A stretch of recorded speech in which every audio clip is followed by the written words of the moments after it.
వడ్ల కుప్పపైనే రాలిన రైతన్న కళ్ళంలో ధాన్యం ఆరబోసి వడదెబ్బతో రైతు వెంకన్న మృతి.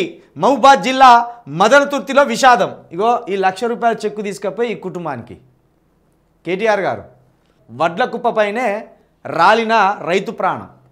ఎండ దెబ్బకు రైతు చచ్చిపోయిందట. కళ్ళంలో ధాన్యం ఆరబోసి ఆ ఎండ దెబ్బకు చచ్చిపోయింది వెంకన్న. మహబూబాద్ జిల్లా అట. ఇది కూడా ఉమ్మడి వరంగల్ జిల్లాకు సంబంధించిందే. మరి ఉమ్మడి వరంగల్ జిల్లాలోనే ఇప్పుడు ఎలకతుర్తిలో మీటింగ్ జరుగుతుంది. మనిషికి లక్ష వేసుకోర్రి.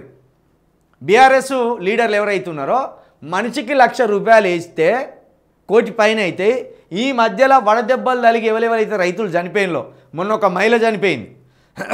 మార్కెట్ యార్డ్లోనే ఇట్లా కళ్ళం నేర్పుతూ ఒక మహిళ వడదెబ్బతో చనిపోయింది. ఇవాళ వెంకన్న చనిపోయింది. ఈ వడదెబ్బ కొట్టి చనిపోయిన రైతులకు, అప్పుల పాలై చనిపోయిన రైతులకు రోజు మీరు ఎత్తాలి కదా. రాలిన పూలు 480, పూసిన పూలు 480 అని అంటారు కదా. రాలిన పూలు అంటే రైతులు. మరి 480 మంది రైతులకు మీరు ఏం చేస్తున్నారు? ప్రతిపక్షాలు. అధికార పక్షమునికైతే కరుణ లేదు, దయ లేదు, దాక్షణ్యం లేదు. మీరేం చేస్తున్నారు?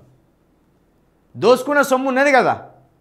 మరి తలో ₹1,00,000 ఇచ్చి వాళ్ళ అప్పులు తీర్చొచ్చు కదా. ఏమంటారంటే మమ్మల్ని అధికారంలో తీసుకొస్తే మేము వీళ్ళ అప్పులు తీరుస్తాం.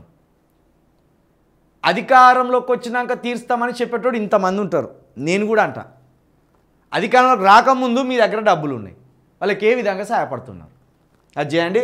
ఈ వడ్లకుప్ప మీదనే కూలిపోయిన వెంకన్న కుటుంబాన్ని రాష్ట్ర ప్రభుత్వం కావచ్చు, ప్రతిపక్షాలు కావచ్చు, మనిషికొక్క ₹5 లక్షల ఎక్స్గ్రేషియా ప్రకటించాలని మా యూనిస్ తరఫున మేము డిమాండ్ చేస్తున్నాం.